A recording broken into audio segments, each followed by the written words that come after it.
تو اگر تم یہ ثابت قدم رہنا چاہتے ہو اور دین پر اور تم بہتری چاہتے ہو تو اللہ جس بات کی تمہیں واضح و نصیحت کر رہا ہے کہ ان منافقین سے دور ہو جاؤ، یہ تمہارے لیے بہتر ہے۔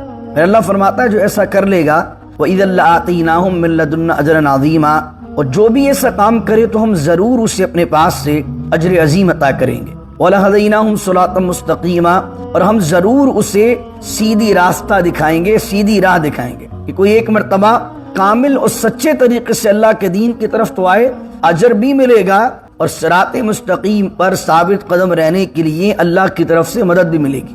وَمَن يُطِعِ اللَّهَ وَالرَّسُولَ، یہ آیت کو جوڑیے اس چیز کے ساتھ جو آپ سورہ فاتحہ میں پڑھتے ہیں، اهدنا الصراط المستقیم صراط الذین انعمت علیہم۔ وہاں پر بھی اس سے پہلے والی آیت میں آیا تھا صراط المستقیم، یہاں پر بھی آیا ہے وَلَهَدَيْنَاهُمْ صراطا مستقیما، یعنی وہاں کہا تھا کہ اے اللہ ہمیں سیدھے راستے پر چلا۔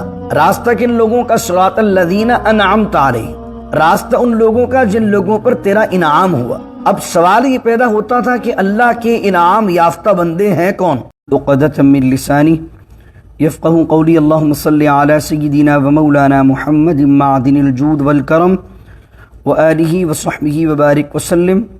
ولو انا كتبنا عليهم ان اقتلوا انفسكم او اخرجوا من دياركم ما فعلوه الا قليل منهم ولو انهم فعلوا ما يوعظون به لكان خيرا لهم واشد تثبيتا، صدق الله مولانا العظیم۔ سورہ نساء کی آیت نمبر 66 ہے۔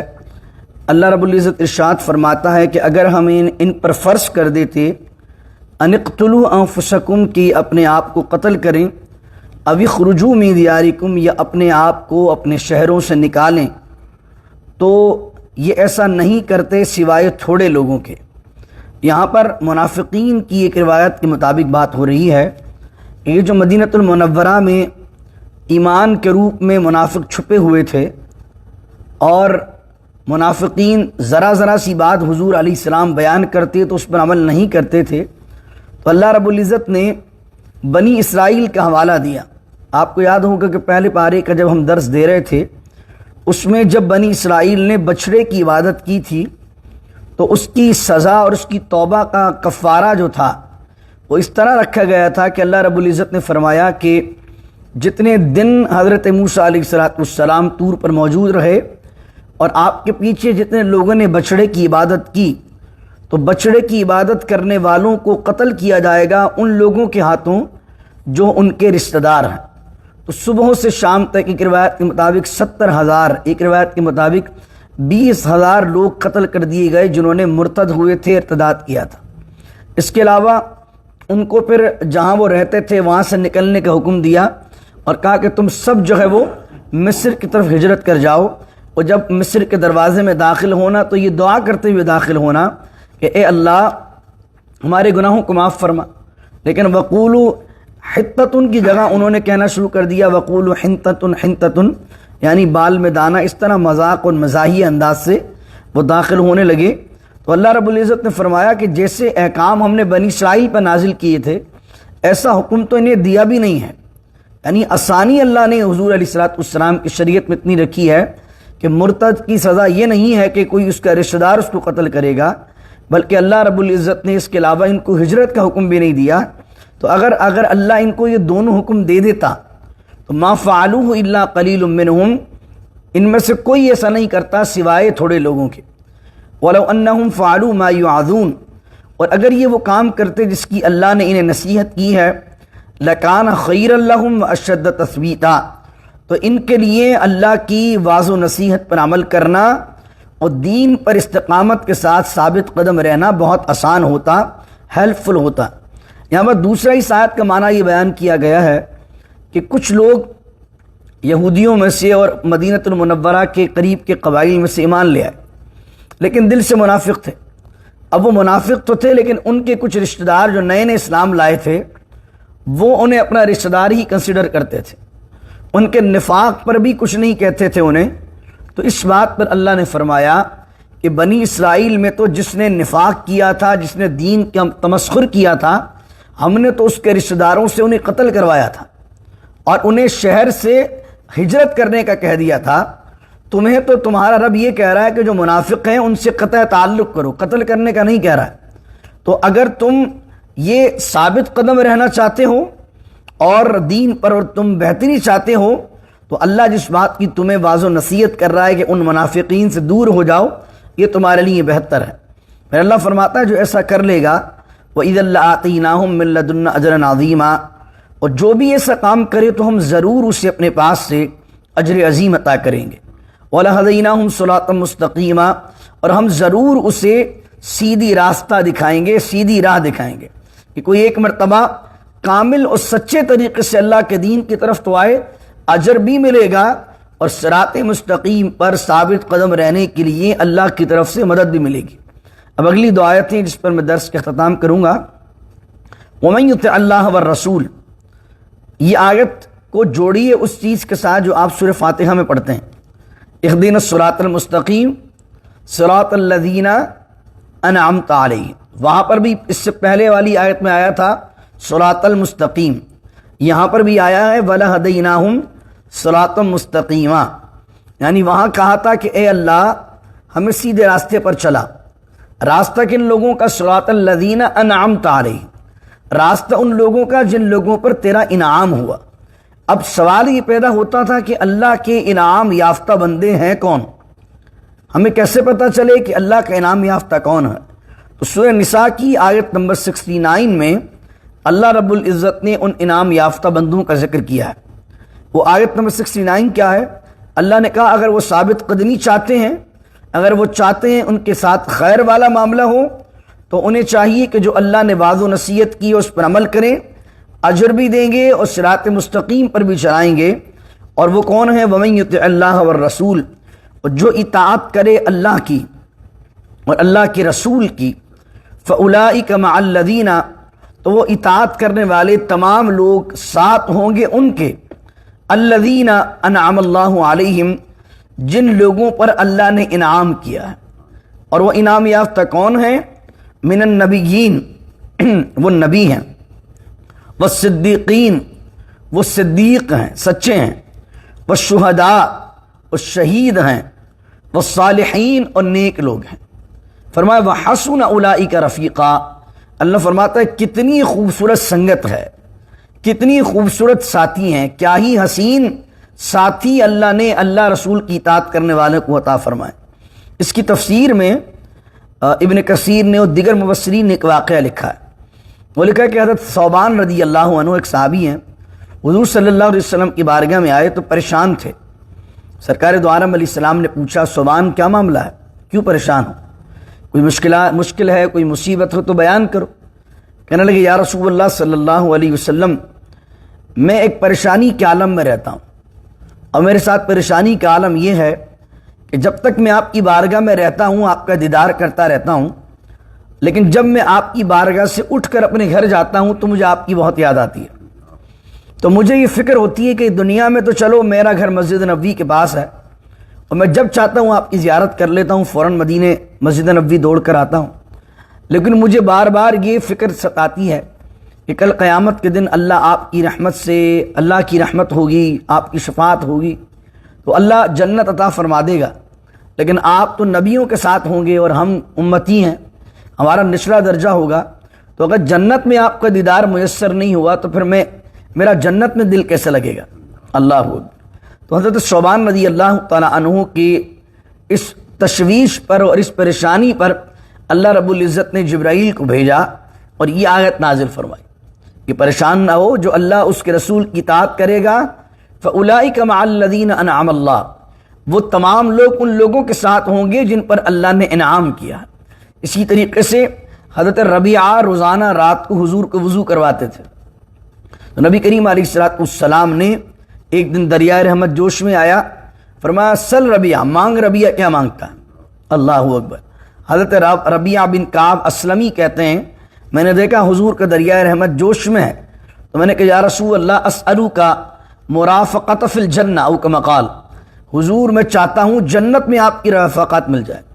نبی کریم علیہ السلام نے فرمایا اور مانگ کیا مانگتا ہے؟ تو ربیعہ کہنے لگے یا رسول اللہ دنیا میں آپ کی رفاقت مل گئی ہے، جنت میں آپ مل جائیں گے، ربیعہ کو پھر اور چاہیے کیا؟ اللہ اکبر، یہ صحابہ کی محبت ہے، یعنی دنیا میں حضور مل گئے اور جنت کے اندر حضور مل گئے تو پھر اپنے کو چاہیے کہ اللہ اکبر۔ تو یہ صحابہ کی نیت تھی کہ حضور کو یاد کرتے تھے، رسول کریم علیہ السلام سے محبت کرتے تھے، تو اللہ رب العزت نے آیات نازل فرمائیں، وَمَن يُطِعِ اللَّهَ وَالرَّسُولَ، جو اطاعت کرے گا اللہ کی، اس کے رسول کی، وہ تمام لوگ ان کے ساتھ ہوں گے جن پر اللہ نے انعام کیا۔ اب دیکھیے ان درجات کو، سب سے نچلے درجے میں اللہ نے بیان کیا صالحین، نیک لوگ۔ نیک کون آدمی ہے کہ جو نماز روزے کا پابند ہے، فرائض بھی ادا کرتا ہے، سنت نوافل بھی ادا کرتا ہے، اس کے ساتھ ساتھ حرام سے بھی بچتا ہے، یہ نیک لوگ ہیں۔ لیکن یہ سب سے چوتھا درجے پر اللہ نے بیان کیا۔ اب ان نیک لوگوں پر ایک درجہ ہے، وہ درجہ کس کا ہے؟ شہید کا۔ شہید نمازی، روزے دار، یہ ساری چیزیں ہوتا ہے، لیکن شہید اپنی جان کو اللہ کی راہ میں اللہ کے لیے قربان کر دیتا، تو شہید کا درجہ صالحین سے بڑا ہے۔ اور شہید کے بارے میں قرآن نے کیا کہا کہ جو اللہ کی راہ میں مارے جائیں انہیں مردہ نہ کہو بلکہ وہ زندہ ہیں اور تمہیں ان کی حیات کا شعور نہیں ہے۔ اور دوسری جگہ جو چوتھے پارے میں فرمایا سورہ آل عمران میں فرمایا اگر کوئی اللہ کی راہ میں قتل کر دیا جائے اس کے بارے میں گمان بھی نہ کرو کہ وہ مردہ ہے بلکہ وہ زندہ ہے اور اسے اس کے رب کے پاس کی طرف سے رزق دیا جاتا ہے۔ تو شہید کون ہے؟ ایک تو وہ ہے شہید کا معنی گواہی دینا، کہ جو اللہ کے دین پر سچائی کے ساتھ گواہی دے، اور جو اصل معنی یہ ہے، جو مفہومی اور معروف معنی شریعت اسلامیہ میں وہ یہ ہے کہ اللہ کی راہ میں جہاد کرتے ہوئے کوئی اللہ کے لیے مارا جائے، ملک قوم یہ نہیں، اس کی انٹینشن یہ نہ ہو کہ میں جان دے رہا ہوں تو ملک کے لیے دے رہا ہوں، جان دے خدا کے دین کی سربلندی کے لیے، تو وہ ہے شہید شرعی۔ اس کے علاوہ اور بھی درجات آتے ہیں، شہید کی بھی دو قسمیں ہوتی ہیں نا، ایک ہے شہید شرعی اور ایک ہے شہید عرفی یا شہید حکمی۔ جیسے جو عورت ڈیورنگ اے پریگننسی یا بچے کو جنتے ہوئے انتقال کر جائے تو وہ بھی شہید ہے۔ اس کے علاوہ کوئی شخص دیوار کے نیچے دب کر مر جائے وہ بھی شہید ہے۔ ڈوبنے والے کو بھی حدیث میں شہید کہا، لیکن یہ شہید حکمی ہیں۔ شہید اصلی کون ہے؟ شہید اصلی وہ ہے جس کا سب سے بڑا درجہ ہوتا ہے، وہ ہے جو اللہ کی راہ میں اللہ کے دین کی سربلندی کے لیے اللہ کے لیے مارا جائے، وہ شہید ہے۔ تو اللہ نے فرمایا صالحین، صالحین سے اوپر شہداء، اور شہداء سے اوپر کون ہے؟ صدیقین۔ صدیقین درجہ ہے کون سا؟ امام غزالی رحمہ اللہ نے صدیقین کے اندر 6 معنی بیان کیے۔ صدیق ہوتا کون ہے؟ اس میں فرمایا کہ وہ گفتگو میں سچا ہو، ارادہ بناتے ہوئے سچا ہو، یعنی کسی کام کو کرنے کا جب ارادہ کرے تو ڈاما ڈول نہ ہو بلکہ ارادہ بناتے ہوئے سچا ہو۔ فرمایا ارادے کو پورا کرتے ہوئے سچا ہو، یعنی ایک نیت کر لی ہے، اب جب کام کر رہے ہو اس وقت بھی سچائی ہو، اور دین کے ہر مقام پر سچائی ہو۔ اور صدیق کا ایک معنی یہ بیان کیا گیا کہ دین اسلام کے کسی حکم میں اس کے دل میں ذرہ برابر بھی شک اور تردد نہ ہو، وہ ہے صدیق۔ اس تعریف کے لحاظ سے سارے صحابہ رضی اللہ عنہ اجمعین صدیق ہیں، لیکن ان سارے صحابہ میں سب سے بڑا صدیق کون ہے؟ حضرت ابو بکر صدیق، اس لیے انہیں کہا جاتا صدیق اکبر، سب سے بڑا صدیق۔ اور اس صدیق سے پہلے اللہ نے درجہ بیان کیا ہے نبیوں کا، تو پتہ چلا وَمَن يُطِعِ اللَّهَ وَالرَّسُولَ فَأُولَٰئِكَ مَعَ الَّذِينَ أَنْعَمَ اللَّهُ عَلَيْهِم مِّنَ النَّبِيِّينَ وَالصِّدِّيقِينَ۔ نبی کے بعد دوسرا درجہ کون سا بیان ہوا؟ صدیق کا۔ تو یہ بات بھی اشارہ کر رہی ہے کہ حضور جان عالم صلی اللہ علیہ وسلم کے بعد جو خلافت کے مستحق تھے، حقدار تھے، اور اشارتاً قرآن نے بھی جن کی طرف اشارہ کیا خلیفہ بننے کا، وہ واحد ذات جناب سیدنا ابو بکر صدیق رضی اللہ تعالی عنہ کی ہے۔ اس لیے اہل سنت کا نظریہ یہ ہے کہ انبیاء کے بعد مخلوق میں سب سے افضل ذات جناب سیدنا ابو بکر صدیق رضی اللہ عنہ کی ہے۔ تو یہ جو چند لوگ اپنے آپ کو مسلمان کہتے ہیں، جن کو ہم رافضی کہتے ہیں، وہ کہتے ہیں معاذ اللہ حضرت ابو بکر صدیق رضی اللہ عنہ نے خلافت پر معاذ اللہ قبضہ کیا اور بننا حضرت علی کو تھا اور وہ خلافت پر آ گئے، تو ہم انہیں قرآن کی یہ آیت کا ریفرنس دیتے ہیں کہ دیکھو نبی کے بعد سب سے پہلا درجہ کس کا ہے؟ صدیقین کا ہے۔ اس کے علاوہ نبی کریم صلی اللہ علیہ وسلم نے جب حضور کی طبیعت ناساز ہوئی تو اپنے وصال سے 3 دن پہلے حضور نے اپنا مصلی نماز پڑھانے کے لیے صدیق اکبر رضی اللہ تعالی عنہ کے حوالے کیا، اور حضور نے اس میں بھی اشارہ دیا کہ میں دین کی امامت جب ابو بکر کو دے رہا ہوں میرے بعد، تو میرے بعد خلافت کے لحاظ سے بھی امامت صدیق اکبر رضی اللہ عنہ کی ہے۔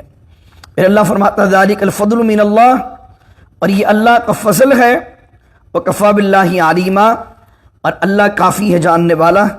دعا کیجیے اللہ رب العزت سے اللہ تعالیٰ عمل کی توفیق عطا فرمائے اور ہمیں جنت میں ان ہستیوں کا ساتھ نصیب فرمائے۔ بسم اللہ الرحمن الرحیم، الحمد للہ رب العالمین والصلاة والسلام علی اشرف الانبیاء والمرسلین۔